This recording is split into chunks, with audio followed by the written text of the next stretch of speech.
Integration. Integration के हमारे पास दो पार्ट्स होते हैं, डेफिनेट एंड इनडेफिनेट।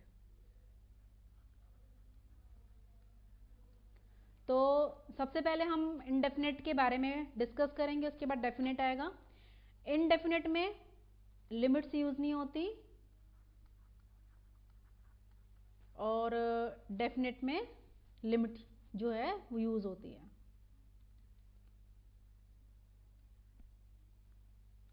तो इसके अंदर क्या करना है, सबसे पहले इनडेफिनेट के बारे में हम डिस्कस करेंगे। तो सबसे पहले एक चीज देखेंगे कि इंटीग्रेशन जो होता है वो इनवर्स प्रोसेस ऑफ डिफरेंशिएशन होता है। जैसे कि एग्जांपल लेकर के क्लियर करेंगे। Derivative of x square by 2 is equal to 2x by 2, it means x आ गया। तो हम इससे यहाँ क्या कहेंगे कि x square by 2 is the integral of x। Similarly derivative of sin x is equal to cos x, then sin x is the integral of cos x। तो इसको हम सिंबॉलिकली कैसे रिप्रेजेंट करेंगे,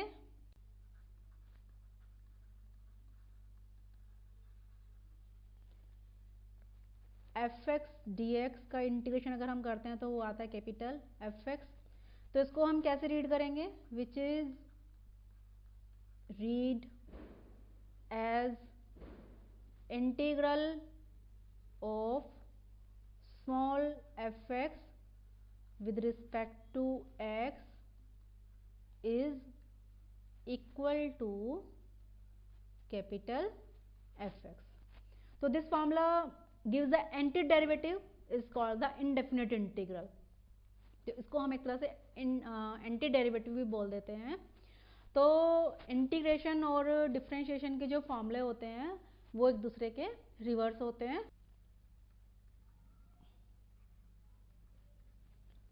इधर हम डेरिवेटिव्स के फॉर्मूले डिस्कस करेंगे और उधर इंटीग्रेशन के करेंगे। इनके जो फॉर्मूले हैं वो एक दूसरे के अपोजिट हैं। तो सबसे पहले हमने डेरिवेटिव में फॉर्मूला पढ़ा, जनरल फॉर्मूला होता है x raise to power n। इसमें पावर आगे आती है, फिर एक पावर लेस हो जाती है। लेकिन अगर ये चीज़ इंटीग्रेशन में होती है तो पावर 1 ऐड करेंगे और अपॉन में सेम टर्म आती है, यानी कि जो पावर होती है वही डिवीजन में आ जाती है। और प्लस सी लगाना है क्योंकि कांस्टेंट को रिप्रेजेंट करता है सी। ये ऐसा क्यों करते हैं, क्योंकि इनडेफिनेट इंटीग्रेशन में कुछ एरर आती है और डेफिनेट में एग्जैक्ट हमारा जो है आंसर आता है या एग्जैक्ट वैल्यू कह सकते हैं आती है, तो उसके लिए हम सी यूज़ नहीं करते हैं। तो जब जैसे ही इंटीग्रेशन हमारा खुल जाता है तो उसके तुरंत बाद हमें सी लगा देना चाहिए। सेकेंड फॉर्मूला है डेरिवेटिव ऑफ लॉग एक्स। जैसे कि हमने पढ़ा है क्या होता है, 1/x होता है। तो यहाँ पर 1/x का जो इंटीग्रेशन होगा वो होगा log x। इसमें क्या होता है कि अगर डिनोमिनेटर लीनियर फॉर्म में है तो वो हमेशा log की फॉर्म में आएगा। थर्ड फॉर्मूला आता है derivative of ax plus B raise to power n। क्या होता है, पावर आगे आएगी फिर एक पावर लेस हो जाती है और डेरिवेटिव पावर के अंदर की टर्म का होता है। पावर के अंदर की टर्म क्या है, ax प्लस बी। उसका डेरिवेटिव क्या होगा, ax का a और b का 0, तो इनटू में चलेगा यहाँ पर। लेकिन अगर ये ही इंटीग्रेशन में आए तो क्या होगा, पहले पावर में 1 ऐड होगा। तो पावर में हम 1 ऐड कर रहे हैं तो n प्लस 1 बन गया। अपॉन में सेम पावर आती है और इनटू में डेरिवेटिव चलता है इसके अंदर, पावर के अंदर की टर्म का वो नीचे आता है। डिफरेंशिएशन में मल्टीप्लिकेशन में आता है और इंटीग्रेशन में डेरिवेटिव जो होता है वो हमेशा डिवीजन में आता है। फिर हमारा जो नेक्स्ट फॉर्मूला है, अगर एक्सपोनेंशियल फॉर्म होती है तो क्या होएगा, जैसे e raise to power x का डेरिवेटिव हमने पढ़ा सेम टू सेम रहता है और इनटू में डेरिवेटिव ऑफ पावर चलता है जो कि 1 होएगा। इंटीग्रेशन में भी सेम टू सेम है, बस थोड़ा सा डिफरेंस है, इसमें अपॉन में आ जाती है value. e raise to power x same to same और अपॉन में derivative of x which is 1 plus c। अगर e के अलावा कोई और कांस्टेंट है, मान लो a raise to power x है तो उसका डेरिवेटिव हमें मालूम है a raise to power x as it is, पहले ये टर्म सेम टू सेम रहती है, इनटू में लॉग टू द बेस हो जाता है, बेस हमारे यहाँ पर एक तरह से ए है तो लॉग ए हो जाता है, और इंटीग्रेशन में अगर आता है तो क्या होएगा, अपॉन में आ जाएगा, यानी कि a raise to power x upon log a plus c. और हमारा नेक्स्ट फॉर्मूला है derivative of sine x is equal to cos x, then cos x का इंटीग्रेशन क्या हो जाएगा, sine x, then integration of cos x is equal to sine x. इसके बाद हमारा नेक्स्ट फॉर्मूला आएगा derivative of cos x is equal to minus sin x, then integration of sin x is minus cos x.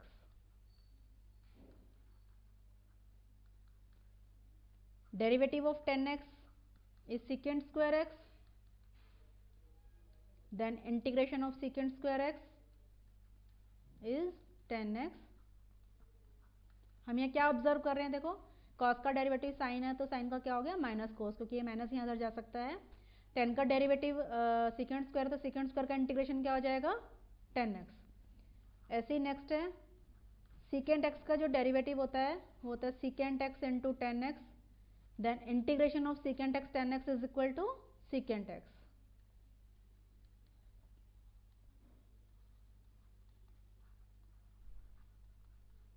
ऐसे हमारे पास next आएगा cosecant x का derivative हमें मालूम है minus cosecant x into cot x, then integration of cosecant x into cot x is equal to minus cosecant x. Next आता है अगर एंगल हमारा लीनियर फॉर्म में है, सपोज करके चलते हैं साइन ए एक्स प्लस बी है, तो उसका हमने डेरिवेटिव पढ़ा हुआ है कि साइन थीटा का कॉस थीटा और इनटू में डेरिवेटिव ऑफ एंगल, एंगल हमारा क्या है ए एक्स प्लस बी, तो उसका डेरिवेटिव क्या हो जाएगा ए, लेकिन अगर ये इंटीग्रेशन में आता है तो कहाँ आएगा अपॉन में आ जाएगा, तो इसका इंटीग्रेशन साइन का क्या होता है माइनस कोस होता है a x plus b upon minus a, और प्लस सी तो आना ही आना है। तो एंगल में अगर ये फॉर्म आ जाती है तो हम क्या करेंगे अपॉन में लेकर के आएंगे।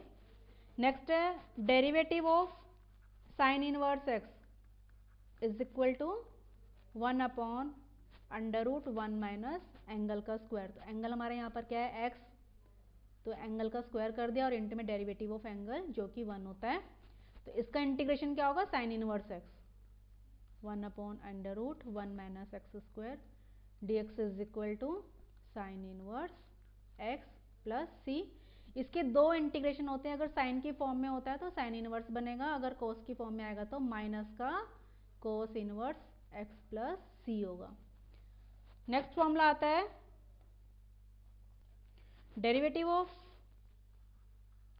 Ten inverse x is equal to 1 upon 1 plus angle का स्क्वायर, तो अगर हम इसका इंटीग्रेशन करेंगे तो इसके दो फॉर्मूले बनेंगे, एक टेन की फॉर्म में कॉट इनवर्स की फॉर्म में, टेन इनवर्स एक्स की फॉर्म में तो ये बनेगा, अगर कॉट की फॉर्म में लिखना चाहेंगे तो minus cot inverse x plus c. ये माइनस क्यों आ रहा है, इसका रीज़न है because derivative of cot inverse x is equal to minus 1 upon 1 plus angle का स्क्वायर चलता है, तो इन दोनों में क्या डिफरेंस है, सिर्फ प्लस माइनस का डिफरेंस है। अगर हम ये माइनस इधर लेके चले जाते हैं तो दोनों की वैल्यू सेम आएगी, तो यानी कि इसका इंटीग्रेशन क्या हो जाएगा टेन इनवर्स एक्स और कॉट इनवर्स एक्स अगर होगा तो माइनस की फॉर्म में आएगा। लास्ट जो इनवर्स का फॉर्मूला है वो आता है जैसे कि डेरिवेटिव सेकेंड इनवर्स का हमें पता है क्या 1 अपॉन में x under root x square minus 1, तो इसके भी दो फॉर्मूले बनेंगे अगर इंटीग्रेशन कर रहे हैं तो सेकेंड और कॉसिकेंट की फॉर्म में, अगर हम कॉसिकेंट ले रहे हैं तो माइनस आ जाएगा और सेकेंड की फॉर्म में प्लस आ जाएगा, कॉसिकेंट की फॉर्म में क्या आ जाएगा माइनस आ जाएगा, because derivative of cosecant inverse x is equal to minus 1 upon x root x square minus 1, तो इन दोनों फॉर्मूले में सिर्फ प्लस माइनस का डिफरेंस है, तो यहाँ पर भी क्या आ गया, अगर सेकेंड ले रहे हैं तो पॉजिटिव आएगा, कॉसेकेंट की फॉर्म में नेगेटिव आएगा। तो ये हमारे फॉर्मूले थे। अब एक छोटा सा फॉर्मूला और देख रहे हैं कि अगर डेरिवेटिव ऑफ एक्स होता है तो वो क्या होता है, 1 होता है। ये कि जो हमने डिफ्रेंशिएशन में किया है, तो यहाँ पर 1 का इंटीग्रेशन क्या हो जाएगा, x हो जाएगा। तो मान लो हमारे पास, एक एग्जांपल ले रही हूँ छोटा सा, 2x है मान लो। 2x का इंटीग्रेशन कैसे कैलकुलेट करेंगे, कांस्टेंट है तो बाहर लेंगे, अंदर क्या रह जाएगा, x रह जाएगा और dx। तो x का इंटीग्रेशन हमें पता है, पावर ऐड होएगी तो बाय 2 हो जाएगा और प्लस c, तो ये कैंसिल हो जाएगा और हमारे पास क्या बच जाएगा फिर, x² प्लस c।